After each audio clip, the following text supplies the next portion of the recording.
Halo, selamat sore, salam investasi, salam keuangan. Halo para generasi milenial, halo para generasi Gen Z.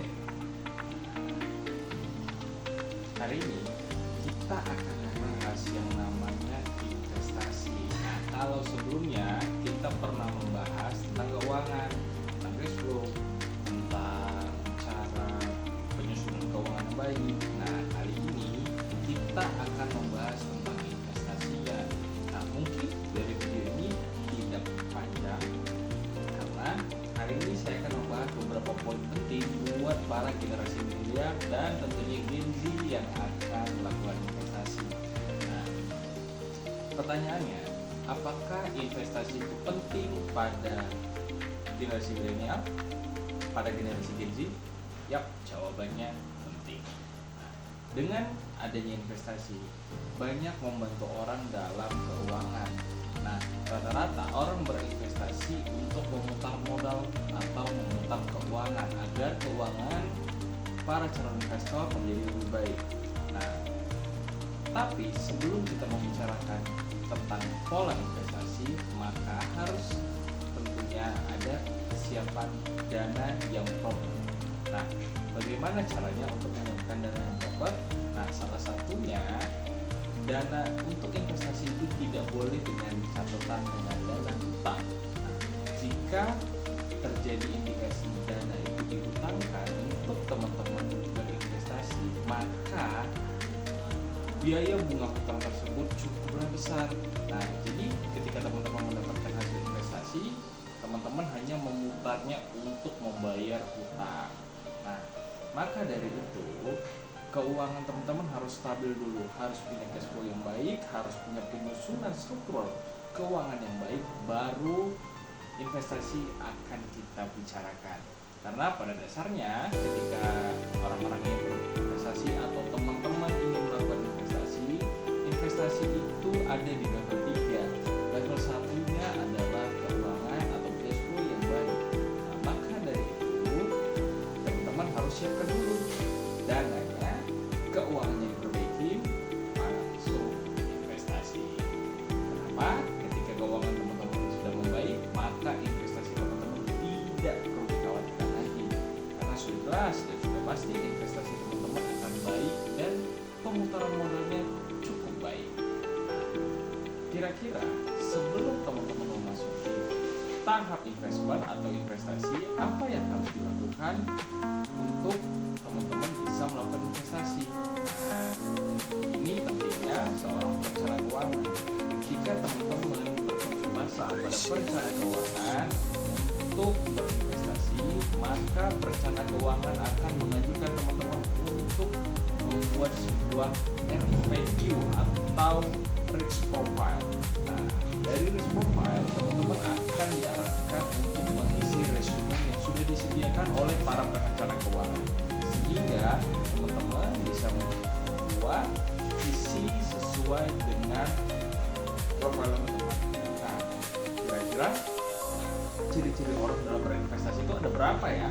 Nah, ciri-ciri orang untuk melakukan investasi itu ada agresif, konservatif, dan moderat.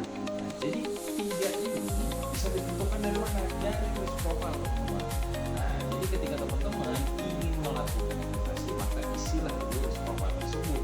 Maka dari situ seorang perencana keuangan akan melihat apakah teman-teman bisa masuk ke ranah agresif, konservatif, atau moderat. Nah, jadi ketika sudah ada data kepada perencana keuangan, maka perencana keuangan akan memberikan Anda saran atau solusi terbaik agar teman-teman bisa melakukan investasi yang pastinya tidak membuat teman-teman juga boncos nih.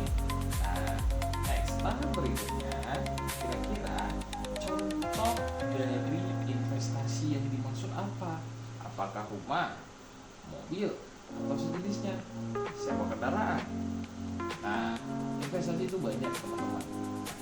Kalau dalam keuangan, investasi yang dilandaskan dasar hutang yang konsumtif ya, artinya adalah hutang itu akan dipergunakan untuk memutar modal. Contoh, utang konsumtif ini bisa kita letakkan di sewa kendaraan. Contoh, teman-teman beli kendaraan, jika teman-teman beli kendaraan, maka dan teman-teman kurang, bisa teman-teman kreditkan. Itu salah satu contoh utang konsumtif, sehingga pemakaiannya dan penggunaannya juga menjadi positif. Nah, ketika teman-teman ambil kredit kepada showroom, misalkan showroom mobil, kemudian mobilnya keluar, teman-teman langsung lakukanlah sewa atau rental. Nah, artinya di sini utang juga diperbolehkan dalam keuangan, tapi harus konsumtif ya, untuk melakukan investasi pada kendaraan, pada properti. Nah, yang dimana utang konsumtif ini nanti bisa digunakan sebagai investasi juga. Nah, tapi kalau kita bicara tentang investasi menggunakan aplikasi seperti emas atau yang lainnya, biasanya itu tidak diperbolehkan, karena kalau teman-teman melakukan pinjaman dari aplikasi online atau bank sekalipun, itu tidak dibenarkan. Nah, jadi usahakanlah untuk teman-teman yang mungkin ingin berinvestasi melalui platform, tidak boleh ada kaitan hutang di dalamnya, kecuali teman-teman investasinya di bidang properti atau kendaraan yang memang bisa diputar kembali modalnya. Tapi kalau untuk pribadi, nah itu tidak diperbolehkan. Contoh, kita akan mengambil case dari Bang Berat. Nah, seseorang yang berat tidak akan mencari investasi yang akan merugikan dirinya, tetapi seorang yang moderat adalah akan mencari keamanan dalam berinvestasi. Nah, contohnya apa kira-kira? Nah, contoh orang yang akan menerapkan investasi dengan profit risk-nya moderat itu ada di RPPU atau reksadana pasar uang. Reksadana pasar uang ini adalah salah satu platform di mana platform orang-orang bisa melakukan investasi dari obligasi, saham, campuran, atau keuangan. Nah, rata-rata orang yang moderat akan menggunakan platform ini untuk melakukan investasi atau penyimpanan uang di dalam aplikasi, yang dimana nanti returnnya akan mendapatkan per 3 bulan biasanya. Nah, jadi akan ada fluktuatif yang nanti didapatkan ketika setelah 3 bulan dari penyimpanan atau investment tadi. Dan memang RPPU ini cukup aman ya, mungkin untuk orang-orang yang baru mulai, baru merintis untuk melakukan investment di bidang keuangan atau di bidang investasi. Nah, obligasi saham juga termasuk FR atau fixed rate. Nah, jadi memang banyak sekali jenis-jenis investasi yang memang di aplikasi reksadana ini bisa teman-teman pilih sesuai dengan profil risiko. Nah, selain itu hal yang menarik lainnya adalah ketika teman-teman ingin berinvestasi dengan cara fisik, yaitu misalkan membeli emas, LM, atau misalkan digital. Nah, sekarang itu sudah banyak beredar dan itu memang bisa teman-teman investasikan untuk pribadi. Jadi makanya kenapa untuk investasi di bidang saham, keuangan, emas itu tidak diperbolehkan untuk adanya utang atau pinjaman. Nah, jadi ketika teman-teman atau generasi muda yang investasi bisa. Nah, salah satunya investasi yang menerapkan value atau nilai yang cukup rendah itu ada di reksadana. Jadi mana aplikasi ini membantu untuk orang-orang yang ingin berinvestasi mulai dari 10.000. Nah, biasanya dari 10.000 itu biasanya di reksadana pasar uang itu bisa dari 10.000. Dia pergerakannya 10.000, 150, bahkan sampai di atas 1 juta. Jadi tergantung profil risk-nya teman-teman itu apa, apakah konservatif, agresif, atau moderat. Jadi kalau ketika misalkan teman-teman profilnya moderat, maka seorang edukator keuangan akan mengarahkan teman-teman ke investasi yang minim risiko. Nah, jadi buat anak-anak muda yang mungkin nanti akan melakukan investasi itu bisa melalui aplikasi reksadana atau bibit. Nah, karena memang cukup membantu. Kira-kira penting atau enggaknya investasi ini di kehidupan kita? Ya jelas, jawabannya sangat penting karena memang membantu perputaran keuangan teman-teman. Karena dari situ teman-teman dari gaji mungkin gajinya 1 juta misalnya 1.500.000, nah teman-teman mau olah, teman-teman mau putar modal lagi, gimana caranya 1.500.000 bisa menjadi 2 juta.